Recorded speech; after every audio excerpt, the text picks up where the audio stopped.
Já imaginou se nesse trânsito que eu tô agora, bem caótico, de fim de tarde, assim, que deve ter em qualquer cidade, fosse um trânsito de carroça? Se você tivesse parado com a cara na bunda de um cavalo?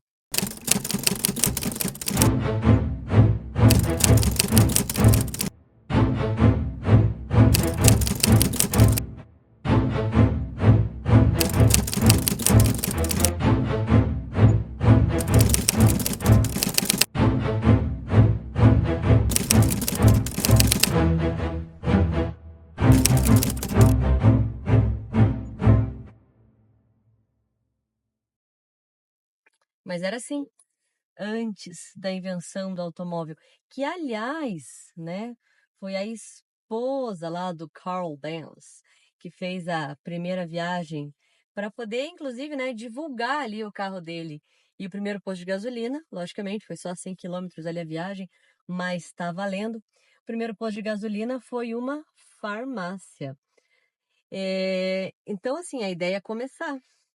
E agora a gente está aqui reclamando de. Não estou reclamando, calma, de ficar parada aqui no trânsito, mas pelo menos eu tô sentadinha, tá estofado, eu consigo escutar musiquinha, eu consigo estar me filmando, tentando não ser batida aqui por outro carro azul, por um motoqueiro. Mas a ideia é, né? A gente sempre quer mais. Só que tem que dar valor para aquilo que a gente já tem. E falando em revolução industrial, é algo que é tão besta, mas tem gente que não sabe. Como que começou? Por que que começou na Inglaterra? E será que começou mesmo com fábricas abrindo? Será que o James Watt foi lá, inventou a máquina e puf, já fez uma fábrica? Não. É óbvio que não. Tudo começa caseiro. Começa com uma demanda caseira. Então o problema era, né? Tipo, pô, como é que eu vou tecer mais rápido? Os braços aqui da mulherada, né? E esse tear, ainda que mecânico, ele para, ele quebra, ele cansa. Como é que pode ser uma coisa que ele funcione sem ter o homem, no caso a mulher, que era a principal, né? Força motriz. Então, onde você tem um problema, você tem, na verdade, uma chance de criar algo. E foi isso que ele fez. Então começa com essa industrialização do trabalho dentro de casa. E por que na Inglaterra? É tudo uma sequência de eventos, de oportunidades. Quando a gente fala de indústria, toda a indústria, né? Pensar nos dias de hoje, assim, o cara vai abrir uma fábrica de alguma coisa, tá? Ele tem que ter um mercado para isso, show, mercado consumidor. Ele vai ter que ter matéria-prima, maravilhoso.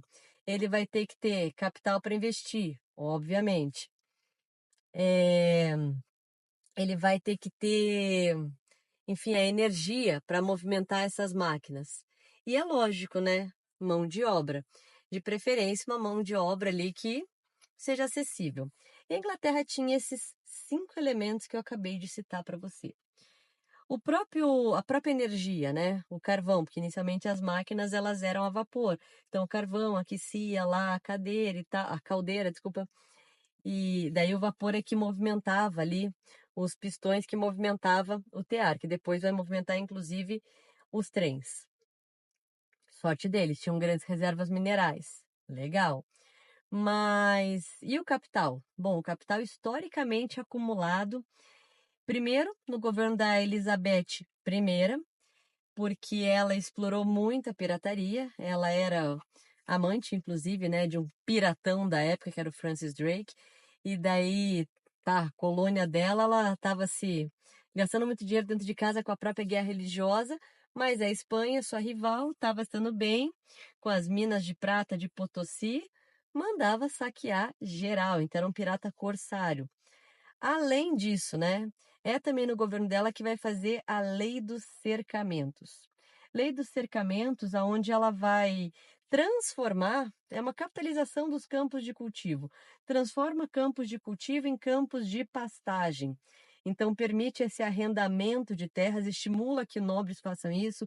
Ela vai fazer isso com terras da coroa, aonde você tem muito mais rendimento gerado pela lã que era algo que a Inglaterra já tinha uma tradição, do que plantando, seja para subsistência ou seja para, enfim, uma venda, né, de produtos primários ali.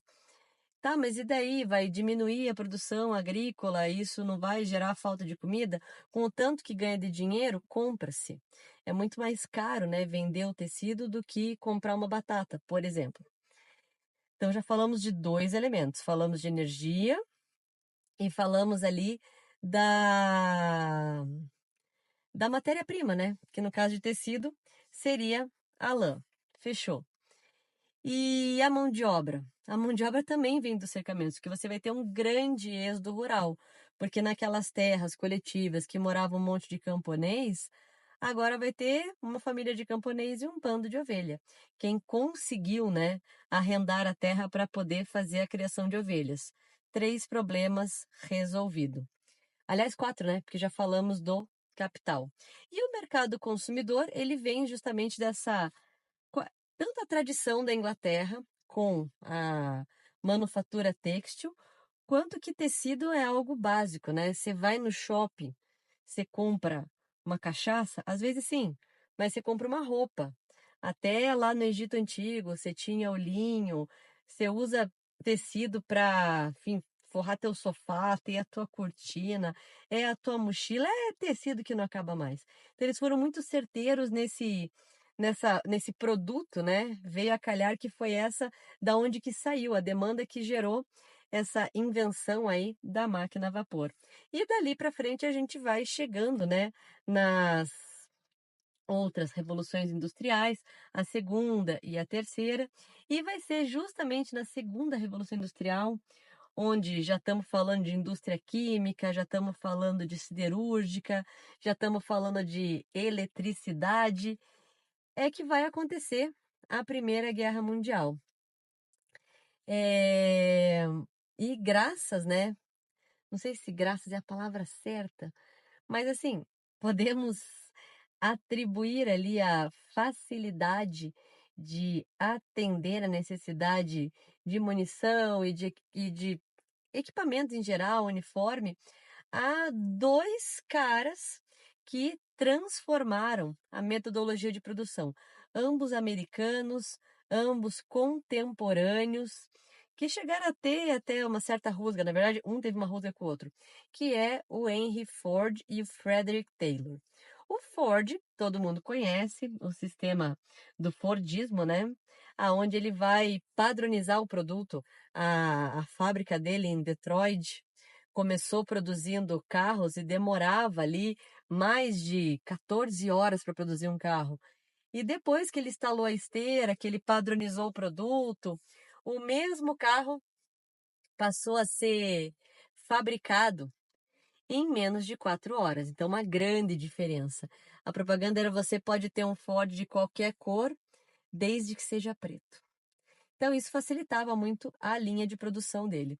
O Frederick Taylor, ele é o cara que ele vai fragmentar ainda mais o sistema de produção e ele faz um estudo, né, uma metodologia de produção, aonde ele faz um estudo, vai ser consultor de várias indústrias dentro dos Estados Unidos, para justamente deixar mais mecânico o trabalho do funcionário e dessa forma ele ser mais automático, ele não tenha que pensar e que ele acabe fazendo movimentos repetitivos e que qualquer homem que esteja naquele ponto da produção possa fazer do mesmo tempo. Ele foi muito infeliz com uma frase dele que ele falou que era necessário, né, ter como se fosse o cognitivo de um ruminante para poder trabalhar nesses nichos que ele estava organizando, mas ele quis dizer que ele não estava explorando a parte racional. E o jeito que ele montava para o funcionário ter o mínimo de movimentos e a maior agilidade possível, seja levantando, né, um pouquinho lá a mesa de trabalho do cara, deixando as coisas em lugares específicos que o cara pudesse pegar, ele acabou sendo muito mal interpretado. Foi até teve que se esclarecer no Congresso norte-americano, né? Porque muitos trabalhadores reclamaram, falaram assim, ó, a gente está trabalhando mais e não está ganhando mais. E não era isso que ele defendia, tá? E na realidade estavam trabalhando menos Então ele diminuía para metade ou até 1/3 dos movimentos dos trabalhadores, e a ideia é, né, só que daí dependia do patrão dos caras, que tivesse um retorno para esses funcionários, um repasse, vamos dizer assim, uma participação nos lucros, né? Que eles trabalhassem menos e ganhassem mais. No final das contas, eles estavam, sim, trabalhando menos, estavam produzindo mais por causa da otimização, mas ganhando mais, daí já é outra história. Não é à toa que vão ter vários movimentos trabalhistas, né? Exigindo aí a jornada de trabalho, a regularização do trabalho infantil, feminino, e dali para frente, né, com a guerra, isso vai incluir até o público feminino. E tudo isso começou com uma reflexão aqui, parada no trânsito. Obrigado, Revolução Industrial. Até mais. Hey!